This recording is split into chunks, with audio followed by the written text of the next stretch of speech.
Hello everyone, welcome you. स्वागत करता हूं एक बार फिर से हमारे यूट्यूब चैनल विजडम वेल्थ में। और इस वीडियो में हम बात करने वाले हैं IGL which is Indraprastha gas limited.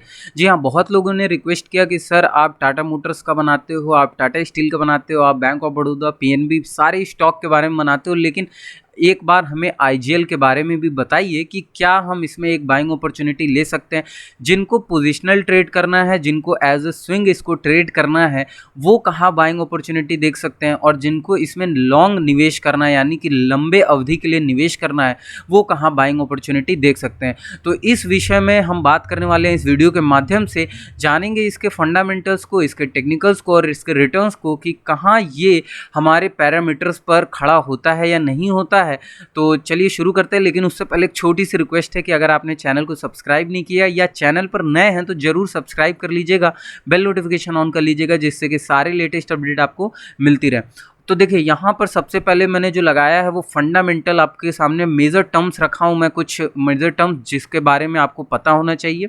ठीक है, कोई भी शेयर के बारे में आपको हमेशा से पता होना चाहिए कि वो किस रिलेटेड शेयर है, शेयर का बिजनेस क्या है, उसका एंगेजमेंट किस सेगमेंट में है, मतलब वो ओवरऑल अगर मैं बात करूँ तो सारी चीज़ों के बारे में आपको पता होना चाहिए। भले आप बाइंग अपॉर्चुनिटी किसी भी लेवल पर कर रहे हैं, सेलिंग किसी भी लेवल पर कर रहे हैं, इसका कोई वो नहीं है, लेकिन आपको उसके बारे में जरूर पता होना चाहिए कि वो कैसी परफॉर्मेंस दे रही है। तो आज हम बात करेंगे आईजीएल के बारे में। सबसे पहले मैं बता देना चाहता हूँ फटाफट से कि क्या आईजीएल का जो एंगेजमेंट है बिजनेस में वो क्या है। तो इनका गैस रिलेटेड सेगमेंट में इनका एंगेजमेंट है, यानी कि पूरी तरीके से इनका गैस डिस्ट्रीब्यूशन का काम है। प्रेजेंटली अगर मैं बात करूँ तो ये ऑपरेट कर रहे हैं दिल्ली, नोएडा, ग्रेटर नोएडा, गाजियाबाद, गुरुग्राम एंड रेवाड़ी में। तो इनका जो 4-5 जो मेजर लोकेशन है उस पर ये लोग एकदम हैविली अपना वर्क कर रहे हैं। बहुत ही अच्छा, अगर मैं बोलूँ, अगर पीएनएल को भी अगर मैं आगे दिखाऊंगा अभी आपको, तो बहुत ही डिसेंट यहाँ पर मुझे पीएनएल देखने को मिला है, और आपके साथ भी अभी मैं शेयर करूंगा। जल्दी से फटाफट से ये मेजर टर्म्स ले लेते हैं कि इस मेजर टर्म्स में क्या क्या चीज़ें हैं जो हमें पता होनी चाहिए पहले इन्वेस्ट करने से पहले। तो चलिए, मार्केट कैप जो है वो देख लेते हैं। 28,861 करोड़ का मार्केट कैप है इंद्रप्रस्थ गैस लिमिटेड का। करंट मार्केट प्राइस की अगर मैं बात करूं तो 412 यानी 412 रुपीज़ का यहाँ पे करंट मार्केट प्राइस है।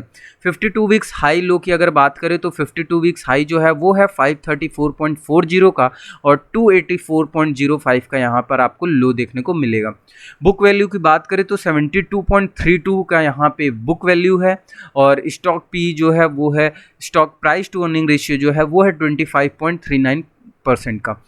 डिविडेंड यील्ड परसेंटेज की अगर हम बात करें तो देखिए, डिविडेंड यील्ड जो है वो उतना आपको अट्रैक्ट तो नहीं करेगा, लेकिन फिर भी अगर मैं बोलूँ तो ठीक ठाक ही डिविडेंड यील्ड परसेंटेज है। 0.58% का यहाँ पे आपको डिविडेंड यील्ड परसेंटेज दिखाई देगा।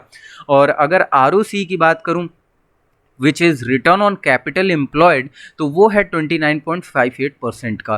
तो आरओसी जो है वो मॉडरेट है, और आरओई अगर रिटर्न ऑन इक्विटी की हम बात करें तो 19.36% का, विच इज़ बिलो मॉडरेट। अगर मतलब ओवरऑल अगर मैं बोलूँ तो मॉडरेट से थोड़ा सा नीचे ही है। देखिए, कोई भी स्टॉक का अगर हम कोई भी एनालिसिस कर रहे हैं तो उसके बारे में आरओई और आरओसी जो है वो सबसे मेजर टर्म्स होते हैं जो डिफाइन करते हैं कि क्या वाकई कंपनी जो है वो वर्क आउट कर रही है। तो चलिए अभी आगे और भी बातें करेंगे। सेल्स ग्रोथ देख लेते हैं पहले। 16.08% का सेल्स ग्रोथ है यहाँ पर इस कंपनी का, और वहीं पे अगर मैं फेस वैल्यू की बात करूँ तो 2 रुपये की फेस वैल्यू है जिस पर आपको डिविडेंड मिलने वाला है। तो ये थी छोटी मोटी बातें। डेट टू इक्विटी रेशियो भी यहाँ पर आपको देखने को मिल रहा होगा, 0.02 का यहाँ पर डेट टू इक्विटी रेशियो है। अब देखिए, बहुत लोग ये कंफ्यूज होंगे जिनको नहीं पता होगा कि क्या होता है बुक वैल्यू, क्या होता है आरओई, क्या होता है डिविडेंड यील्ड परसेंटेज। हालांकि मैंने पहले भी वीडियो बनाया है, लेकिन अगर आप चाहते हैं कि एक डेडिकेटेड वीडियो मैं बनाऊं फिर से एकदम क्लियर करने के लिए आपको कि क्या है चीज़ें क्या नहीं है, तो प्लीज़ मेक श्योर कि आप कमेंट बॉक्स में कमेंट जरूर करें। अब चलिए, इसके मेजर टर्म्स को तो हमने देख लिया, अब आगे चलते हैं और देखते हैं कि क्या पीएनएल में यहाँ पर देखने को मिला है। जी हाँ, मैं आपके सामने अब पीएनएल लेकर आ गया हूँ, और पीएनएल में कुछ चीज़ों को मैं दिखाना चाहता हूँ। 2008 से अगर मार्च 2008 से अगर आप इसको देखें तो 2008, 2009, 10, 11, 12, 13 यहाँ पे आप जरा ऑपरेटिंग प्रॉफिट देखिएगा। जी हाँ, यानी कि ऑपरेटिंग प्रॉफिट जो है 302, 302, 384, 495, 634, 764, 783, 794, मतलब कॉन्स्टेंटली इंक्रीज करते हुए हमको दिखाई दे रहा है। वहीं पे एक और चीज़ अगर मैं दिखाऊं आपको, नेट प्रॉफिट, तो जी हाँ, ये भी अपने आप में बहुत ही डिसेंट नेट प्रॉफिट यहाँ पर ग्रोथ देखने को मिला है। 174 करोड़ का, जितने फिगर्स हैं वो करोड़ में है, ध्यान रखिएगा। 2008 में अगर मैं बोलूं तो यहाँ 174 करोड़ का नेट प्रॉफिट था इस कंपनी को, 172 का यहाँ 2009 में नेट प्रॉफिट था। ऐसे आप देखते जाएंगे कि इंक्रीज़ बहुत ही डिसेंट, अगर लेवल से मैं बोलूँ तो इंक्रीज़ करते हुए अभी फ़िलहाल के सिचुएशन में अगर मैं बात करूँ तो यहाँ पर आपको देखने को मिलेगा कि 2017 में 571 करोड़ तक का यहाँ पर नेट प्रॉफिट देखने को मिला है, और 671 का यहाँ पर आपको देखने को मिलेगा 18 में, और 781 का यहाँ पर आपको देखने को मिलेगा 19 के आसपास का। तो ये जो कॉन्स्टेंटली ग्रोथ दिख रहा है आईजीएल में अभी फ़िलहाल, मुझे तो लगता है कि कहीं ना कहीं अभी दम है इस शेयर में, इस स्टॉक में। लेकिन हाँ, हमको ब्लाइंडली कहीं बाय नहीं कर लेना है किसी भी पोजीशन पे। देखिए अब वो दिन गए, एकदम मैं क्लियरली बोल रहा हूँ कि अब वो दिन गए जब हम फंडामेंटल्स को देखकर किसी स्टॉक में पैसे लगाते थे।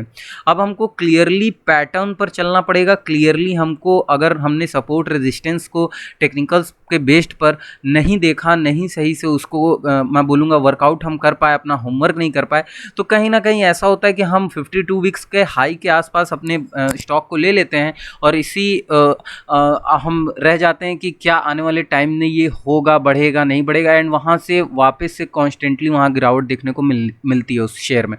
एंड देन हम फिर निराश हो जाते हैं कि क्या यार गलती कर दी हमने, यहाँ पर लेकर बाय नहीं करना चाहिए था इस स्टॉक को। ऐसा कुछ नहीं होता, हमें सपोर्ट को देखना है, रेजिस्टेंस को नहीं देखना है। यही चीज़ मैं बार बार अपने वीडियो के माध्यम से बताता हूँ कि हमेशा अपने सपोर्ट को देखिए, अपने सपोर्ट पर बने रहिए। चलिए अब यहाँ पर हम रिटर्न्स देख लेते हैं इस स्टॉक के, इस शेयर के। 1 डे के स्पैन से लेकर 1 वीक, 1 मंथ, 1 ईयर, 5 ईयर और मैक्स टू मैक्स स्पैन पर, यानी कि 6 के 6 स्पैन पर हम देखेंगे कि ये स्टॉक ने क्या रिटर्न दिया है अभी तक। तो 1 डे के स्पैन पर अगर हम गए तो यहाँ पर 0.98% का छोटा मोटा एकदम रिटर्न देखने को मिला है, और ये फ्लक्चुएशन आपको दिख रही होगी क्योंकि मैं अभी इसको लाइव मार्केट में यहाँ पे आपके सामने रिकॉर्ड कर रहा हूँ। 1 वीक के अगर बात करें तो 1.77% का, यहाँ पर भी 1 वीक के सिनेरियो में पॉजिटिव रिटर्न देखने को मिला है 1.77% का। 1 मंथ की अगर बात करें तो रिटर्न्स जो है -7.29% का यहाँ पे नेगेटिव रिटर्न है। जी हाँ, नेगेटिव रिटर्न है पिछले 1 मंथ में। और अगर हम यहाँ आगे बढ़ें और 1 ईयर के स्पैन पर बात करें तो यहाँ पर 30.41% का रिटर्न पिछले 1 ईयर में देखने को मिला है, which is in positive. 5 year और मैक्स के स्पैन पर भी बात कर लेते हैं तो 5 साल में इसने पैसे को 3 गुना नहीं 3.5 गुना कर दिया है, यानी कि 347.8% का यहाँ पे रिटर्न देखने को मिला आईजीएल द्वारा। और मैक्स टू मैक्स के स्पैन पे अगर मैं बात कर लूँ तो 1626.54% का रिटर्न अपने ओरिजिन, यानी कि अपने लिस्टिंग से लेकर अभी तक की जो जर्नी रही है उसमें जो इन्वेस्टर्स को इसने रिटर्न दिए हैं वो है 1626.54% के रिटर्न। तो ये थे फंडामेंटल्स, मेजर टर्म्स आईजीएल के। अब और रिटर्न्स भी आपने देख ही लिया, सारे स्पैन पर रिटर्न्स क्या दिए हैं। अब आ जाते हैं, स्विच कर लेते हैं फटाफट से हम इसके चार्ट पर। जी हाँ, चार्ट पर देखिए दोनों लोग को लिए, यानी कि 2 तरीके इन्वेस्टर्स जो मुझे हमेशा बोल रहे थे, मैसेज कर रहे थे, मेल कर रहे थे कि हमको पोजिशनल के बेसिस पर भी बताइए। बहुत लोग को लॉन्ग टर्म के लिए नहीं रखना है और बहुत लोग को जो है लॉन्ग टर्म के लिए रखना है। तो दोनों लोग के मैं पर्सपेक्टिव से बताऊंगा, दोनों लोग भी आप लोग कर सकते हैं निवेश बहुत ईजिली। तो सबसे पहले मैं बता देता हूं उनके लिए जो पोजीशनल करना चाहते हैं, जो पूरी तरीके से स्विंग रखना चाहते हैं, यानी कि अगर मैं स्विंग में बोलूं तो ये आप मोर देन 1 वीक भी रख सकते हैं। ठीक है, थोड़ी करेक्शन देखने को मिलेगी, फिर अब जब अप मूव करेक्शन, ऐसे करके ये पैटर्न क्रिएट होगा। तो आप अगर 10 डेज़ की होल्डिंग पोजीशन या मैक्स टू मैक्स 20 डेज़ रखते हैं तो एक अच्छा खासा गेन आपको देखने को मिलेगा। और जो मैं उनके लिए भी बताऊंगा जो लॉन्ग टर्म करना चाहते हैं, उनके लिए भी मैं अभी तुरंत ही बताऊंगा। तो चलिए यहाँ पे पैटर्न की अगर हम बात करते हैं तो टेक्निकल हमको क्या दिखा रहा है। टेक्निकल ये बता रहा है कि पूरी तरीके से अभी तक फ़िलहाल यहाँ पर अपसाइड मूव देखने को मिला है इस आईजीएल में, आईजीएल शेयर में। अभी तक फ़िलहाल ये एक अप ट्रेंड में ही बना हुआ है। लेकिन क्या ये जो गिरा हुआ ये जो रेजिस्टेंस है, ये क्या हमको देखने को मिलेगा कि ये जो है वापस से बाउंस बैक देगा? एक अच्छे लेवल पर। तो इसके बारे में भी हम बात करेंगे। तो देखिए यहाँ पर सबसे पहले पोजिशनल वालों के लिए हम बात कर लेते हैं कि उन्हें कहाँ बाय करनी चाहिए। 3 चीज़ें मैंने यहाँ प्लॉट किया है, मैं तीनों चीज़ों को दिखाऊंगा। पहला यहाँ 200 डेज़ का एक्सपोनेंशियल मूविंग एवरेज, यहाँ 100 डेज़ का एक्सपोनेंशियल मूविंग एवरेज, और एक ये जो है वो सपोर्ट लाइन। तो ये सपोर्ट लाइन को ही मैं बेसिकली आपको बताऊंगा कि इसी को आप ज़रा गौर करिएगा। और अगर मैं पीछे कुछ डेज़ का बताऊं तो यहीं पर डबल बॉटम फॉर्मेशन हुआ था यहाँ पे नवंबर दिसंबर 2019 के आसपास। उसके बाद से ट्रिपल बॉटम फॉर्मेशन होते होते रह गया और उसके बाद से एक अपमूव देखने को मिला और बहुत ही भारी भरकम अपमूव था, जहाँ से कि इसने अपने लाइफ टाइम का हाई लगा दिया। तो ये सपोर्ट जो है एक डिसेंट लेवल का सपोर्ट है, ठीक है। दूसरी चीज़ कि अब हमको बाय कहाँ करना है, एज अ पोजिशनल और एज अ स्विंग जिनको बाय करना है वो कहाँ करना है। तो मैं बोलूँगा अभी बहुत ही अच्छे लेवल्स मुझे तो जहाँ तक लग रहे हैं, लेकिन कब, जब ये 200 डेज़ का एक्सपोनेंशियल मूविंग एवरेज क्रॉस कर जाए विद हाई वॉल्यूम के साथ। जी हाँ, अगर मैं वॉल्यूम चार्ट लगाऊं आपके सामने ही, तो वॉल्यूम से आपको समझ में आएगा कि यहाँ पर कहीं ना कहीं अभी हमको बहुत ज़्यादा वॉल्यूम की ज़रूरत है। जैसा कि आप देख रहे होंगे कि वॉल्यूम जो है बहुत ही कम वॉल्यूम है, किसी भी तरीके का एकदम मैं बोलूँ तो मोर देन 10 मिलियन वॉल्यूम है ही नहीं पिछले 10 ट्रेडिंग सेशन में, इवन नेगेटिव में है। तो ये चीज़ आपको समझनी होगी कि जो वॉल्यूम है वो इंक्रीज़ करे, साथ साथ जो फॉर्मेशन है कैंडल का वो भी हमको देखना होगा।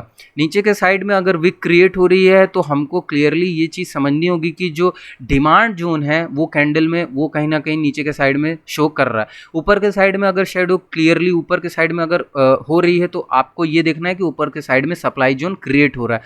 तो ये चीज़ों को देखते हुए हमको निवेश करना है। तो डेज़ के लिए जो पोजिशनल करना चाहते हैं, स्विंग करना चाहते हैं, उनके लिए 200 डेज़ का एक्सपोनेंशियल मूविंग एवरेज ब्रेक करता है तो आप तुरंत बाय कर लें। और उनके लिए जो लॉन्ग टर्म निवेश करना चाहते हैं उनके लिए मैं बता देता हूं, उनके लिए मैं 1 मंथ के चार्ट पर जाऊंगा और उनके लिए जो बाइंग अपॉर्चुनिटी होगी वो होगी आपके लिए ये लेवल्स मैं बस ड्रॉ करता हूं तुरंत आपके लिए। जी हाँ, 377 के लेवल्स पर यहाँ पर अगर स्टॉक आपको मिलता है और ये सपोर्ट ब्रेक नहीं करता है तब तो आपको इसमें एंट्री लेना है लॉन्ग के लिए, अदरवाइज इसमें एंट्री नहीं लेनी है। अच्छे वॉल्यूम के साथ अगर 377 लेवल से यहाँ पुल बैक दिखाने की कोशिश करता है, हाई पर जाने अपने वापस से पुल बैक दिखाता है तो आपको बाइंग करनी है, अदरवाइज आपको बाइंग नहीं करनी है। तो ये सिनेरियो रखना है जो पोजिशनल इन्वेस्टर्स हैं और एक जो लॉन्ग टर्म इन्वेस्टर्स हैं। तो इस वीडियो में बस इतना ही। वीडियो अच्छी लगे तो जरूर लाइक करिएगा, सब्सक्राइब करिएगा, चैनल को बेल नोटिफिकेशन ऑन कर लीजिएगा जिससे कि सारे लेटेस्ट अपडेट आपको मिलती है।